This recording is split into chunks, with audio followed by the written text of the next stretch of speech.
Perdas necessárias. Eu tentei agora há pouco fazer uma live referente ao tema, mas infelizmente a conexão não colaborou, então eu resolvi gravar para que você não perca esse momento tão importante da gente refletir sobre a vida, né? A nossa vida que é tão cheia de perdas o tempo todo, a gente tem que lidar com as perdas. Desde o nascimento, já começamos nossa vida perdendo, né? Somos lançados para fora do útero e perdemos aquele lugar de acolhimento, aquele lugar de proteção, aquele lugar quentinho, né? E temos de suportar perdas, embora possam ser balanceadas pelos ganhos, né? Quando nos afastamos do corpo e do ser de nossa mãe. Se nossa mãe nos deixa quando somos muito novos, despreparados, assustados, desamparados, o preço desse abandono, o preço dessa perda, o preço dessa separação pode ser alto demais. Há um tempo certo para nos separarmos da nossa mãe. A presença da mãe, da nossa mãe, ela vai representar uma segurança. O primeiro terror que conhecemos é o medo de perdê-la. Contudo, somos abandonados pela mãe, né? E é claro que a gente vai sobrevivendo a essas ausências temporárias, mas essas ausências nos ensinam um temor que pode nos marcar para toda a vida. E a privação constante da presença materna, principalmente nos primeiros 6 anos de vida, tem sido comparada, segundo os estudos, uma queimadura ou a um ferimento extenso. A dor, ela é inimaginável e a cicatrização é difícil e lenta. O prejuízo, embora não fatal, pode ser permanente. Separações graves no começo da vida deixam cicatrizes emocionais no cérebro porque atacam a conexão humana essencial, que é o elo mãe e filho, que vai nos ensinar que somos dignos de ser amados. O elo mãe e filho que nos ensina a amar. Todas as nossas experiências de perdas relacionam-se com a perda original da conexão mãe e filho. Crescemos tendo que aprender a lidar com essas perdas, né? Perda da presença materna constante, perda dos amigos de infância que acreditamos ser para a vida inteira, perda das nossas fantasias, perda do colo, perda da segurança, perda das certezas tão incertas, perdas do professor querido, perdas e mais perdas. A nossa vida não é senão uma sucessão de perdas e ganhos e de ter estrutura para lidar com as perdas. Mas durante a nossa criação, durante a nossa infância, durante a nossa relação primária, a gente está sempre buscando ter, ganhar, se satisfazer, né? Não somos ensinados a perder, a lidar com as perdas. Dificilmente, né? A gente fala sempre muito da mãe suficientemente boa, que o Winnicott vai dizer, né? Aquela mãe que acolhe, que protege, que dá segurança. O filho não cresce despreparado, abandonado, inseguro, né? A gente precisa dessa segurança materna. Aceitar a realidade significa aceitar as limitações e as falhas do mundo e as nossas. Podemos levar muito tempo, né, para aprender que a vida é, na melhor das hipóteses, um sonho sobre controle, que a realidade é feita de conexões imperfeitas. Levamos para o casamento também os desejos inconscientes e os sentimentos mal resolvidos da nossa infância. No amor do casamento, procuramos recuperar os amores dos nossos primeiros desejos, encontrar no presente figuras amadas do passado. Então é sempre um desejo a um retorno daquele amor primário, né? Das lacunas, das faltas que existiam ali, recuperar os amores, né? Dos nossos primeiros desejos, de um sentimento mal resolvido.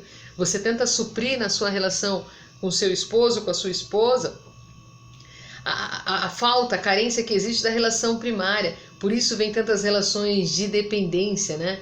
Se a gente estuda e analisa, né, a fundo, tem uma dependência das relações primárias. Sua carência, faltou colo, faltou amor, faltou carinho, né? Faltou uma presença ali, faltou uma segurança, faltou confiança, faltou tanta coisa ali na base que é tão necessária para o crescimento, para o desenvolvimento, até para você aprender que o amor começa com o amor próprio, né? Você aprende que você é digno sim de ser amado, de ser respeitado, vem da base. E quando há uma falta disso, quando não há uma relação assim de reciprocidade, uma relação de um amor incondicional, de um aconchego, de um carinho que a gente precisa, como é que você cresce aí inseguro, com uma autoestima baixíssima, né? Não acreditando que alguém possa lhe amar, lhe respeitar, porque desde o berço viveu as dores da rejeição, do abandono, né? Então você cresce aí desprovido, aí, inseguro, né? Não sabe nem o que é o amor próprio, não sabe nem o que é se amar, porque não viveu o amor primário. Vivemos de perder e abandonar e de desistir. E mais cedo ou mais tarde, com maior ou menor sofrimento, todos nós compreendemos que a perda, sem dúvida, é uma condição permanente da vida humana. E em que consiste a lamentação pelo que perdemos? Freud vai dizer que se trata de um processo interior difícil e lento, extremamente doloroso, em que desistimos passo a passo. Ele está se referindo, como farei aqui, à lamentação pela morte das pessoas que amamos. Mas podemos lamentar do mesmo modo o fim de um casamento, o fim de uma amizade especial, a perda do que fomos ou do que um dia esperamos ser. Pois, como vamos ver, há um fim para muitas das coisas que amamos, mas pode haver também um fim para a lamentação. O luto é um processo necessário e fundamental para preencher o vazio deixado por qualquer perda significativa. Quando a gente fala do luto, a gente tem que pensar nas 5 fases do luto, né? A primeira fase é a negação. Negação é a primeira resposta à notícia de uma doença fatal, da morte. E nessa primeira fase da negação, você vai dizer, deve haver algum engano, não pode ser, isso não é verdade, vai passar. Então, a negação é uma defesa psíquica, né? Contra aquele momento de tamanha dor. Então, você nega a morte de alguém, de uma perda significativa. A segunda fase do luto é a raiva. A raiva contra os médicos, contra o destino e a inveja do que não estão morrendo vem em seguida, né? Com a clássica pergunta, por que eu? Por quê? Por que foi acontecer isso comigo? Isso é tão injusto, né? Por que não acontece com aquele outro que é ruim? Eu que sou uma pessoa boa, estou passando por essa dor. Essa é a fase da raiva. Estou falando muito brevemente para não delongar muito esse vídeo. A terceira fase do luto é a negociação. A negociação é a terceira resposta, uma tentativa de adiar o inevitável, né? Promessas em troca de mais algum tempo. Então, olha, eu prometo que eu vou fazer um esforço, eu vou fazer um sacrifício, promessas e promessas, eu vou ser uma pessoa maravilhosa, eu vou ser uma pessoa incrível, porque você está negando aquele fato, e você começa a negociar, né? Como se pudesse adiar o inevitável, né? Não tem como. E a depressão é a quarta fase do luto, né? A depressão surge quando o indivíduo toma consciência de que a perda é inevitável e incontornável. Ele sente o espaço vazio da pessoa ou coisa que perdeu e percebe que não há como escapar da perda. Toma consciência de que nunca mais verá aquela pessoa e com o desaparecimento dela, todos os sonhos, projetos e todas as lembranças associadas a essa pessoa ganham um novo valor. Nessa fase ocorre um sofrimento profundo.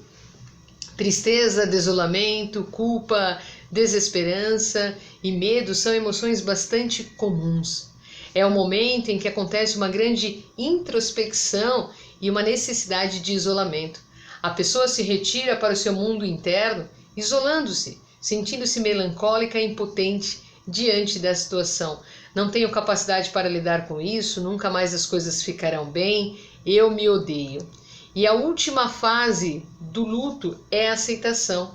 Nessa fase, percebe-se e vivencia uma aceitação do rumo das coisas.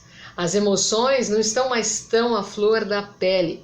E a pessoa se prontifica a enfrentar a situação com consciência das suas possibilidades e limitações. E ela vai dizer, não é o fim do mundo, eu posso superar isso, posso aprender com isso e melhorar. Então eu só queria falar um pouco sobre as 5 fases do luto. E um outro ponto que eu acho importante trabalhar também é apegar a dor, né? Muitas pessoas não se permitem seguir, mesmo que a pessoa já tenha ido há 5, 10, 15 anos, não consegue mais viver, tentar viver bem, porque apega-se à dor. Apegar-se à dor pode parecer um ato de fidelidade ao morto, ao passo que ceder ao tempo pode parecer uma traição, né? Então eu tenho que ser fiel àquele que morreu. Eu não posso mais viver bem ou ser feliz ou seguir minha vida, porque é como se fosse um ato de...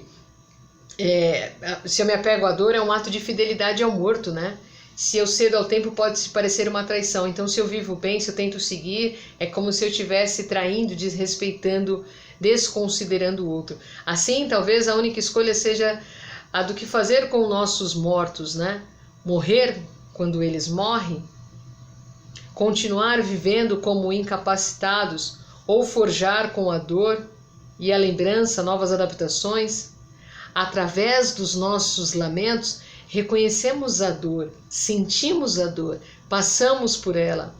Eu aprendi que no curso da nossa vida, abandonamos muito do que amamos e somos abandonados também. Perder é o preço que pagamos para viver. É também a fonte de grande parte do nosso crescimento e dos nossos ganhos. Ao trilhar o caminho do nascimento até a morte, temos de passar também pela dor de renunciar a uma parte do que amamos. Para crescer, temos de renunciar a muita coisa, pois não se pode amar profundamente alguma coisa sem se tornar vulnerável à perda. Se você não está se permitindo seguir sua vida, porque você acha que precisa ser fiel, né? É um ato de fidelidade, então eu preciso me agarrar à dor porque é um ato de fidelidade. Eu lhe questiono, você acha que a pessoa que hoje já não está mais aqui presente gostaria que você passasse a sua vida triste na cama, se entregando mesmo à dor, continuar vivendo ali, apegar-se à dor? Porque se você se permitir viver é uma traição a esta pessoa. Será que esta pessoa desejaria que você tivesse uma vida assim? Que você abandonasse os seus sonhos, os seus projetos? Se abandonasse mesmo, se entregasse? Ou será que o seu pai, a sua mãe, o seu filho, o seu amigo, ou quem quer que seja que você perdeu, não gostaria que você tentasse seguir sua vida, vivesse apesar da dor, encontrasse um sentido, uma motivação, uma vontade de viver? Isso não é um ato de traição. Se você cede ao tempo e tenta seguir sua vida, isso não é um ato de traição. Porque as pessoas que a gente ama, para quem a gente ama e que já não está mais aqui, jamais morre. Quem a gente ama e não pertence mais a essa vida, não está mais nessa vida, jamais morrerá. Quem você ama e que já não está mais aqui nesse mundo, jamais morrerá. Ele pode se eternizar aqui, ele se eterniza aqui, ó, no seu coração e num lugar que jamais sairá. Então não é porque você está tentando seguir sua vida, porque a falta que faz, o lugar que ele ocupa, ninguém mais vai ocupar, por nenhum amor do mundo, por nenhuma consideração ao outro, por nada que você faça. Ele não vai perder o seu lugar, ele não vai perder o carinho, o afeto, a saudade, é o amor que fica. Lembrar sim, lembrar das coisas boas, lembrar com carinho, lembrar com emoção, guardar aqui, guardar na memória, mas se permitir sim, um passo de cada vez, como eu sigo Josi apesar da dor, se permitir viver essas fases do luto, se permitir chorar, colocar para fora todos os sentimentos reprimidos. E sim, você pode seguir bem, né? A gente fala do luto como um ano, essa fase de luto, desde a fase da negação até a última fase, que é a fase da aceitação. Como aceitar, como seguir, um passo de cada vez. Coloque para fora todo o sentimento de raiva, de ira, de tristeza, de negação, de questionamento, de indagação de Deus, o mundo, do médico. Coloque para fora todos os sentimentos reprimidos, mas se questione, será que esta pessoa, esse ente querido, essa pessoa importante, que não está mais hoje aqui, gostaria que você ficasse aí, entregue na cama, que deixasse de lado realizar os seus sonhos, os seus objetivos, ou gostaria de te ver sorrindo, feliz, tentando seguir, apesar da dor? Quem a gente ama jamais morre. Tá aqui, ó, está no seu coração. Guarde sempre com carinho. Não deixe de amar, de seguir, de viver sua vida. Encontre um sentido, se agarre num novo sentido, um novo foco, se agarre em algum projeto, dê um passo de cada vez, respeite a sua dor, mas não se entregue. Não é por amar o seu filho, não é por cuidar da sua vida, não é por seguir que você está desrespeitando, que você está traindo aquele que se foi, porque o amor está aqui, jamais morrerá.